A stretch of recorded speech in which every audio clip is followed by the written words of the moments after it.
Hello दोस्तों। कहानी शुरू करने से पहले प्लीज़ चैनल को सब्सक्राइब कर लें। 2 महीने बीत चुके थे, लेकिन सिया की कोई खबर नहीं थी।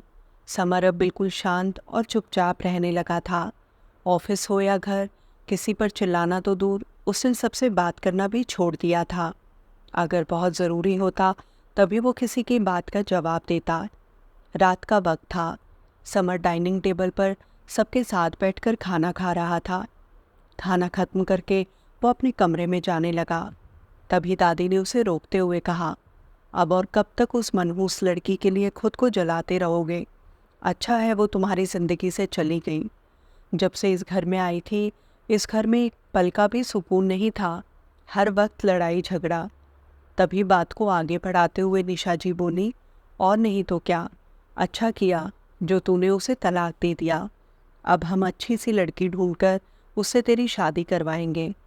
समर जो किसी तरह अब तक अपने गुस्से को कंट्रोल करके सब सुन रहा था, वो अचानक चिल्लाते हुए बोला, गलत वो नहीं थी, गलत मैं था।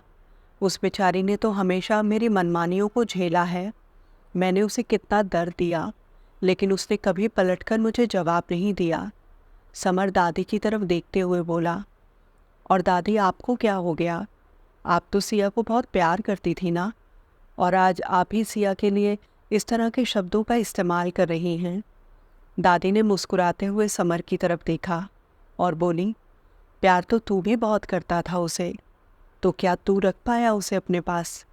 तेरा भी तो जब दिल करता था उसे बेइज्जत कर देता था। जब गुस्सा आया तो छोटी छोटी बातों पर उस पर हाथ उठा दिया करता था। और आज जब हमने उसके बारे में 2 शब्द बोल दिए तो तुझे इतना बुरा लग रहा है। ज़रा सोच कर देख, उसे कितना बुरा लगता होगा। और वो हमारी वजह से नहीं, तेरी वजह से ये घर छोड़ कर गई है। दादी की बातें सुनकर समर अवाक सा खड़ा रह गया। उसके पास आज उनकी बातों का कोई जवाब नहीं था। उसका गला भर गया था और वो धीरे से बोला, वो चाहे कुछ भी हो, लेकिन आप लोगों में से कोई मेरी सिया के बारे में कुछ नहीं बोलेगा। वो मेरी पत्नी है। ये बोलकर समर तेजी से अपने कमरे की तरफ चला गया। दीवार पर लगी अपनी और सिया की तस्वीर के सामने हाथ फैलाते हुए वो बोला, वापस आ जाओ सिया, देखो मेरी तरफ। मेरी ज़िंदगी कितनी खाली और वीरान हो गई है तुम्हारे बिना। तुम चाहती थी ना मैं तुमसे प्यार करूं, तुम्हारा ख्याल रखूं, तुम पर नाराज़ ना हुआ करो। तुम जो बोलोगी, जैसा बोलोगी, मैं वैसा ही करूँगा। लेकिन प्लीज़ वापस आ जाओ। ये बोलकर समर फर्श पर बैठ गया। वो एकटक ज़मीन की तरफ देख रहा था। उसे यूं ही बैठे बैठे कई घंटे बीत गए थे। कुछ देर बाद वो ज़मीन से उठकर भारी कदमों से बाहर बालकनी में चला गया और सिगरेट जला ली। वो सिगरेट को होठों से लगाने लगा, लेकिन अचानक उसके हाथ रुक गए। उसे सिया की वो बात याद आ गई, कितनी बार कहा है तुम्हें, मुझे अच्छा नहीं लगता ये सिगरेट का धुआं, छोड़ क्यों नहीं देते इसे?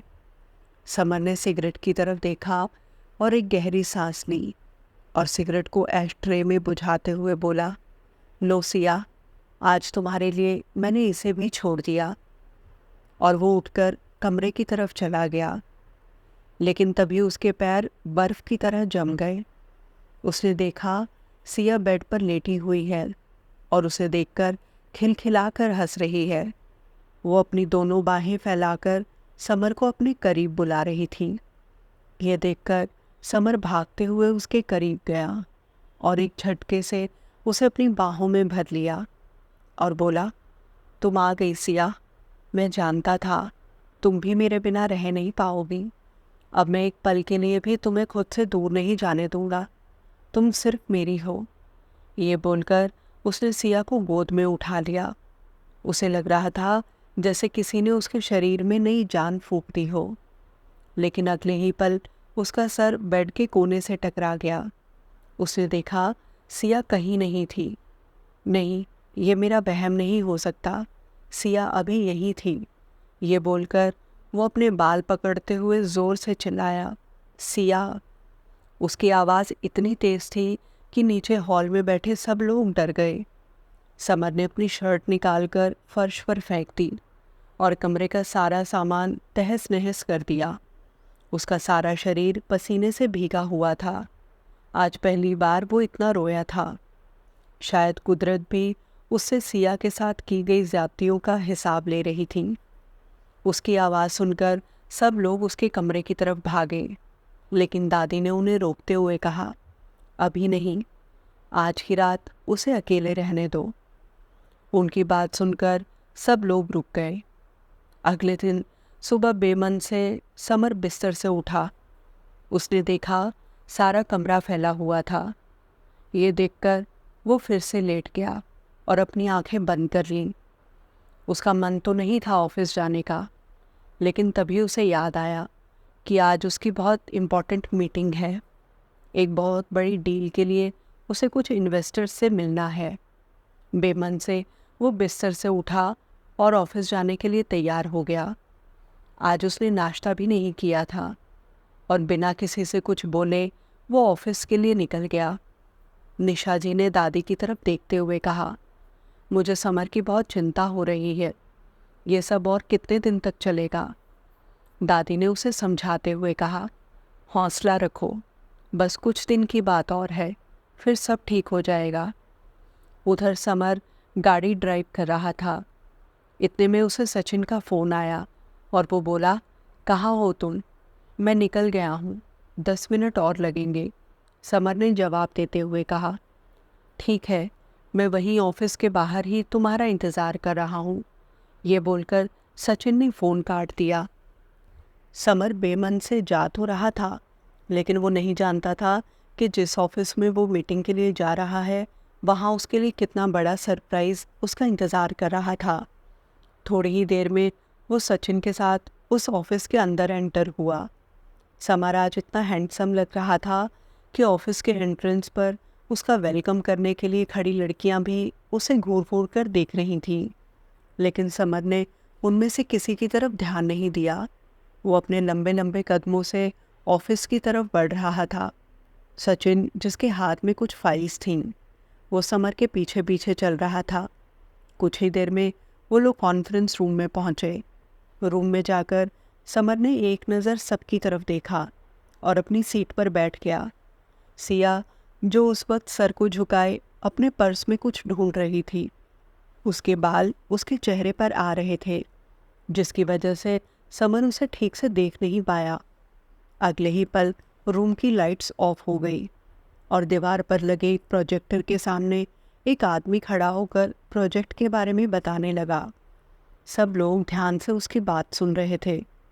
कुछ देर बाद वो आदमी अपनी बात खत्म करके अपनी सीट पर बैठ गया। उसके बैठते ही समर अपनी सीट से उठ खड़ा हुआ और सामने जाकर खड़ा हो गया। वो बोल ही रहा था कि अचानक उसकी नज़र बिल्कुल उसके सामने बैठे एक चेहरे पर पड़ी, जो बहुत ही गौर से उसकी बातें सुन रही थी। उसे देखकर समर सुन्न रह गया। उसके गले से आवाज़ नहीं निकल रही थी। वो लगातार बिना पलक झपकाए उसे देख रहा था, लेकिन सिया के चेहरे पर समर को देखकर कोई भाव नहीं थे। वो पूरे कॉन्फिडेंस के साथ अपनी सीट पर बैठी हुई थी। समर को अपनी आंखों पर यकीन नहीं हो रहा था कि जिस सिया को वो इतने वक्त से ढूंढ रहा था, वो अचानक यूं उसके सामने आ जाएगी।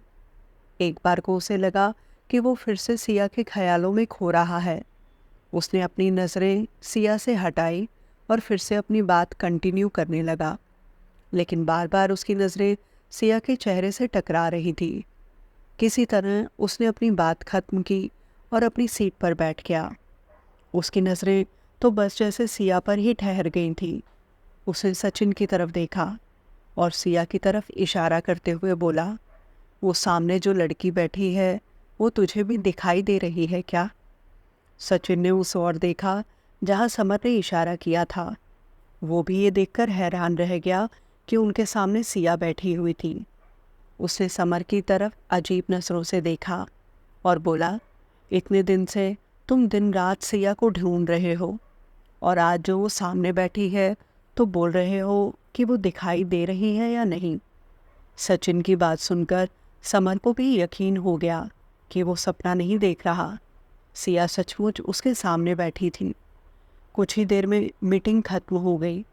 सब लोग एक एक करके रूम से बाहर जाने लगे, लेकिन समर अब भी वहीं बैठा सिया को देख रहा था।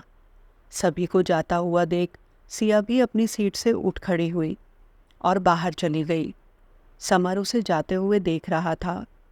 अब सिर्फ सचिन और समर ही रूम में बैठे हुए थे।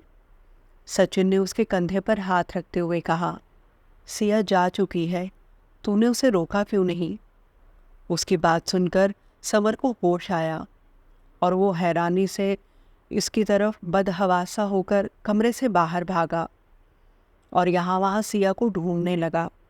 सचिन, जो उसके पीछे पीछे ही चल रहा था, उसने किसी तरह समर को रोका और उसे समझाते हुए बोला, यह हमारा ऑफिस नहीं है और अब तो हमें पता लग गया ना कि सिया इसी ऑफिस में काम करती है। हम शाम तक उसके बाहर आने का वेट करते हैं, लेकिन अभी यहाँ से चल, सब लोग हमें देख रहे हैं। समर ने अपने चारों तरफ देखा तो सब लोग हैरानी से उसकी तरफ देख रहे थे। सचिन की बात मानकर समर उसके साथ वहाँ से निकल गया। दोनों ऑफिस के बाहर समर की गाड़ी में बैठे सिया के आने का इंतज़ार कर रहे थे। समर को अब भी यकीन नहीं हो रहा था कि कुछ देर पहले सिया उसके इतने करीब बैठी थी।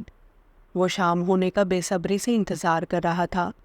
सिया के इंतज़ार में एक एक पल काटना उसके लिए मुश्किल हो रहा था। शाम हो चुकी थी।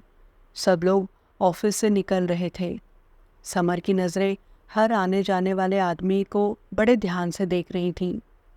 कुछ देर बाद सिया ऑफिस से निकली और ऑफिस से कुछ दूर सड़क के किनारे खड़े होकर ऑटो का इंतज़ार करने लगी। तभी अचानक समर की गाड़ी उसके सामने आकर रुकी। समर ने एक झटके से सिया को गाड़ी में बैठा लिया। सचिन, जो इस वक्त ड्राइविंग सीट पर बैठा हुआ था, सिया की गाड़ी में बैठते ही वो तुरंत ड्राइविंग सीट से उतर गया और समर गाड़ी में बैठ गया। सिया गाड़ी से उतरने लगी, लेकिन तब तक समर ने उसका हाथ पकड़कर गाड़ी को अंदर से लॉक कर लिया और गाड़ी स्टार्ट करके वहाँ से निकल गया। सिया, जो इस तरह अचानक समर को देखकर बुरी तरह सहम गई थी, वो अपना हाथ छुड़वाते हुए बोली, मेरा हाथ छोड़ो, मुझे घर जाना है। समर उसकी तरफ देखकर मुस्कुराते हुए बोला, घर ही तो लेकर जा रहा हूँ तुम्हें। समर, जो इस वक्त बिल्कुल शांत बैठा हुआ था, सिया को देखकर उसके चेहरे पर एक मुस्कान फैल गई जो रुकने का नाम नहीं ले रही थी। सिया बार बार अपना हाथ छुड़वाते हुए बोल रही थी, मुझे आपके साथ कहीं नहीं जाना। समर, जो अब तक पूरी स्पीड में गाड़ी चला रहा था, उसने गाड़ी की स्पीड धीरे कर दी और गाड़ी साइड में रोक दी। ये देखकर सिया थोड़ा घबरा गई। समर ने एक झटके से उसकी सीट को बिल्कुल नीचे करके उसे लेटा दिया और उसके चेहरे के एकदम करीब आकर बोला, कोई इतना भी नाराज़ होता है क्या? ये बोलकर उसने सिया को गले से लगा लिया। उसे गले लगाते ही समर की आंखें खुद ब खुद बंद हो गई। कितने वक्त बाद उसने सिया को सीने से लगाया था। उसका मन कर रहा था कि ये पल यही ठहर जाए, लेकिन तभी सिया उसे खुद से दूर करते हुए बोली, ये क्या बदतमीज़ी है, मैं अब तुम्हारी पत्नी नहीं हूँ। समर, जिसे इस वक्त सिया के गुस्से पर भी प्यार आ रहा था, वो उसका हाथ पकड़ते हुए बोला, ये गैर लड़की मेरी थी, मेरी है और मरते दम तक सिर्फ मेरी रहेगी। सिया ने उसे पीछे धकेलते हुए कहा, आप बहुत बड़ी गलतफहमी में जी रहे हैं, मेरा अब आपसे कोई रिश्ता नहीं है। ये सुनकर समर के चेहरे की वो मुस्कुराहट अचानक गायब हो गई और उसने दोनों हाथ पकड़कर सिया को पूरी तरह से सीट पर लेटा लिया और उसकी आंखों में देखते हुए बोला, सच बताओ, प्यार नहीं करती मुझसे? सिया, जिसकी नज़रें समर की नज़रों से मिलकर उनमें कहीं खो गई थी, वो एकटक समर को देखती रही। वो कैसे समर से नज़रें मिलाकर उससे इतना बड़ा झूठ बोल सकती थी? कुछ पल दोनों खामोशी से एक दूसरे को यूं ही देखते रहे। सिया की खामोशी चीख चीख कर उसके प्यार का इजहार कर रही थी। समर उसके चेहरे के और करीब आया और सिया के नरम होठों पर अपने होठ रख दिए और उसे इस तरह किस करने लगा जैसे वो जन्मों का प्यासा हो। सिया ने जो टॉप पहना हुआ था उसे धीरे धीरे समर अपने हाथों से ऊपर कर रहा था, जिससे सिया की सांसें और भी तेज हो गई।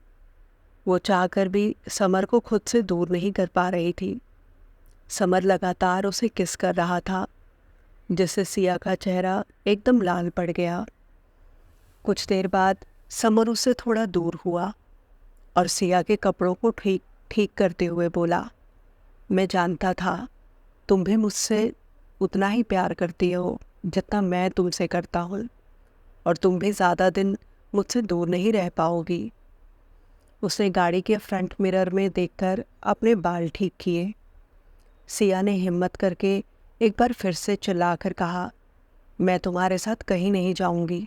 मैं जानती हूँ तुम्हें मुझसे कोई प्यार व्यार नहीं है। तुम्हें सिर्फ अपना दिल बहलाने के लिए मेरी ज़रूरत है। ना ही तुम मेरी इज्जत करते हो और ना ही तुम्हें मेरी फीलिंग्स का कोई ख्याल है। ये बोलकर उसकी आंखों में आंसू आ गए और समर से नज़रें फेर कर वो दूसरी तरफ मुँह करके बैठ गई। क्योंकि दरवाज़ा अब भी लॉक था, इसलिए वो बाहर नहीं जा सकती थी। उसकी बातें सुनकर समर ने अपनी आंखें बंद कर ली और अपना सर पीछे सीट पर टिकाकर बैठ गया। उसे समझ नहीं आ रहा था कि वो कैसे सिया को अपने प्यार का यकीन दिलाए। कुछ देर बाद उसने आंखें खोली और सिया की तरफ देखते हुए कहा, क्या तुम मुझे माफ़ करके एक और मौका नहीं दे सकती? मैं वादा करता हूँ फिर कभी तुम्हें हर्ट नहीं करूँगा और ना ही तुम्हारी मर्ज़ी के बिना कभी तुम्हारे पास आऊँगा। ये सुनकर सिया ने समर की तरफ देखा, जिसकी आंखें इस वक्त नम हो गई थीं। मैं जानता हूँ तुमने मुझे बहुत मौके दिए हैं, लेकिन मेरे कहने पर एक आखिरी मौका दे दो। जब से तुम गई हो मैं एक पल भी चैन से नहीं रह पाया हूँ। तुम्हारे बिना वो घर मुझे काटने को दौड़ता है। हर जगह मुझे सिर्फ तुम ही दिखाई देती हो। कभी कभी तो ऐसा लगता है जैसे मैं पागल हो रहा हूँ। प्लीज़ सिया, मैं मर जाऊँगा तुम्हारे बिना। ये बोलकर वो सिया के गले लग गया। सिया, जो इस वक्त समर के दर्द को महसूस कर पा रही थी, वो उसे चुप करवाते हुए बोली, ठीक है, अगर तुम इतना बोल रहे हो तो मैं हमारे रिश्ते को एक और मौका ज़रूर दूंगी, लेकिन मुझे सोचने के लिए थोड़ा सा वक्त चाहिए। सिया की बात सुनकर समर ने उसका चेहरा अपने हाथों में ले लिया और बोला, तुम्हें जितना वक्त चाहिए तुम ले लो। सिया ने अपनी नज़रें झुकाकर हाँ में सर हिला दिया। कुछ देर बाद समर ने सिया की बताई हुई जगह पर गाड़ी रोक दी। सिया गाड़ी से उतरने लगी। तभी समर ने उसका हाथ पकड़ते हुए कहा, मैं तुम्हारा इंतज़ार करूँगा। सिया ने हल्की सी मुस्कान के साथ गर्दन हिला दी और गाड़ी से उतर गई। वो एक बड़ी सी बिल्डिंग के अंदर चली गई। समर उसे जाते हुए देख रहा था। सिया के जाने के बाद उसने गाड़ी घर की तरफ घुमा ली। घर पहुंचकर उसने देखा दादी सोफे पर बैठी हुई थी। समर उनकी गोद में सर रखकर लेट गया और आंखें बंद कर ली। इतने दिनों बाद समर को अपने पास देखकर दादी के चेहरे पर मुस्कान आ गई। दादी, जिन्हें सिया ने पहले ही फ़ोन करके सब कुछ बता दिया था, वो जानती थी कि समर की खुशी के पीछे क्या राज है। फिर भी उन्होंने समर के सर को सहलाते हुए कहा, आज इतने दिन बाद दादी की याद कैसे आ गई?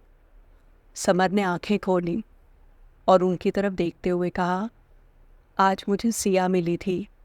सिया का नाम सुनकर दादी ने मुंह बिगाड़ते हुए कहा, वो तुझे कहाँ मिल गई और तूने फिर से उससे बात करना शुरू कर दिया? तू भूल गया क्या उसने तेरे साथ क्या क्या किया था? समर दादी के दोनों हाथ पकड़कर उनके सामने बैठ गया और बोला, नहीं दादी, सिया बुरी लड़की नहीं है, वो बहुत अच्छी है और वो मुझे एक और मौका देने के लिए भी मान गई है। मैं जल्दी ही फिर से उसे घर वापस लेकर आऊँगा। दादी ने बोलने के लिए मुंह खोला ही था कि समर ने उनके मुंह पर हाथ रखते हुए कहा, प्लीज़ दादी, अब और कुछ मत कहना। सिया मेरी ज़िंदगी है, मैं उसके बिना नहीं रह सकता। ये बोलकर वो सीधे अपने कमरे में चला गया और जाकर बेड पर लेट गया। उसकी आंखों के सामने अब भी सिया का चेहरा घूम रहा था। अचानक उसके फ़ोन की घंटी बजी। उसने देखा फ़ोन पर एक अननोन नंबर फ्लैश हो रहा था। समर ने फ़ोन उठाया। दूसरी ओर से उसके कानों में एक जानी पहचानी सी आवाज़ पड़ी, जो कि सिया की आवाज़ थी। वो बोली, क्या कल हम मिल सकते हैं? सिया की आवाज़ सुनकर समर तुरंत उठकर बैठ गया और बोला, हाँ क्यों नहीं, बताओ कब और कहाँ मिलना है। सिया ने उसे मिलने का एड्रेस बताया और फ़ोन काटने लगी। समर ने उसे रोकते हुए कहा, एक वक्त था जब हम हर वक्त एक दूसरे के साथ रहते थे, और एक आज का वक्त है जब एक दूसरे से मिलने के लिए पूछना और बताना पड़ रहा है। सिया बिना उसकी बात का कोई जवाब दिए बोली, अभी मैं फ़ोन रखती हूँ, मुझे ऑफिस का कुछ काम है। ये बोलकर उसने फ़ोन रख दिया। समर ने कान से हटाकर फ़ोन अपने सीने पर रख लिया और बोला, मैं जानता हूँ सिया, गलती मेरी है, लेकिन मैं ये भी जानता हूँ कि तुम भी सिर्फ मेरी हो और तुम्हें हर हाल में मैं वापस इस घर में ला कर रहूँगा। अगले 3 दिन में अगर तुम मेरे साथ मेरे इस कमरे में ना हुई तो मेरा नाम भी समर नहीं। ये बोलकर उसके चेहरे पर एक बड़ी सी मुस्कान आ गई। सुबह समर नहाकर बाथरूम से बाहर आया। उसने लोअर बॉडी पर टॉवल बांधा हुआ था। उसने एक नज़र अपने आप को शीशे में देखा और फिर दीवार पर लगी सिया की तस्वीर को देखते हुए बोला, क्यों, लग रहा है ना तुम्हारा पति आज सबसे हैंडसम? सिया जो तस्वीर में उसे देखकर मुस्कुरा रही थी। समर ने उसे फ्लाइंग किस करते हुए कहा, बस थोड़ा सा इंतज़ार और उसके बाद मैं तुम्हें कहीं नहीं जाने दूंगा। ये बोलकर वो ऑफिस जाने के लिए तैयार हो गया। समर के चेहरे की चमक आज किसी से भी छिपी नहीं थी। ऑफिस में भी आज कितने वक्त के बाद वो सबसे मुस्कुरा कर मिल रहा था। अपने कैबिन में जाते ही उसने सिया को फ़ोन मिलाया, लेकिन दूसरी रिंग पर ही सिया ने उसका फ़ोन काट दिया। ये देखकर समर को थोड़ा अजीब लगा। वो एक बार फिर से उसे फ़ोन करने लगा। तभी उसके फ़ोन पर सिया का मैसेज फ्लैश हुआ। समर ने मैसेज खोलकर देखा, जिसमें लिखा था, अभी ऑफिस में बिज़ी हूँ, शाम को मिलकर बात करते हैं। ये देखकर समर ने मुस्कुराकर फ़ोन एक साइड पर रख दिया और अपने काम में लग गया। वो बार बार घड़ी की तरफ देख रहा था, लेकिन वक्त जैसे आज आगे ही नहीं बढ़ रहा था। सिया ने उसे शाम के 7 बजे दिल्ली के एक फेमस नीरो क्लब में मिलने के लिए बुलाया था। समर वक्त से पहले ही ऑफिस से निकल गया। वो पूरी स्पीड में गाड़ी दौड़ा रहा था। सिया से मिलने के लिए अब उससे और इंतज़ार नहीं हो रहा था। लगभग 30 मिनट बाद वो क्लब में पहुंचा, जहां फ्राइडे नाइट होने की वजह से काफ़ी भीड़ थी। हर तरफ शोरगुल और जश्न का माहौल था। जाम से जाम टकरा रहे थे। हर तरफ बस नशा छाया हुआ था। समर को समझ नहीं आ रहा था कि सिया ने उसे यहाँ क्यों बुलाया है। सिया को तो समर का सिगरेट पीना भी पसंद नहीं था। फिर ऐसी जगह वो क्लब में थोड़ा और आगे गया। उसकी नज़रें हर तरफ सिया को ढूंढ रही थी। अचानक उसकी नज़र एक टेबल पर गई, जहाँ सिया बैठी हुई थी और उसके साथ बैठा हुआ शख्स, जिसे देखकर समर की नज़रें जैसे उस पर जम गई। सिया इस वक्त अविनाश के साथ बैठी हुई थी और दोनों हंस हंस कर बातें कर रहे थे।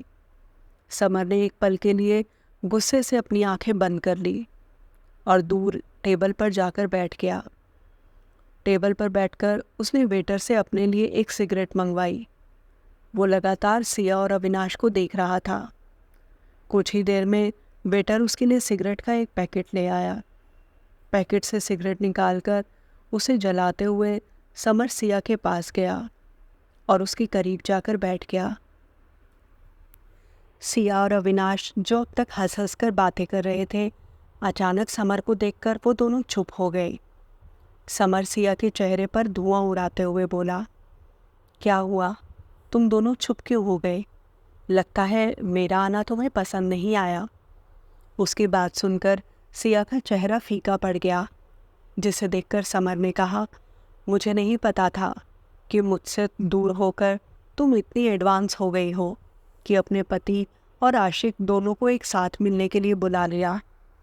उसकी बात सुनकर अविनाश ने गुस्से में कहा, तुम आज भी इसे गलत समझ रहे हो।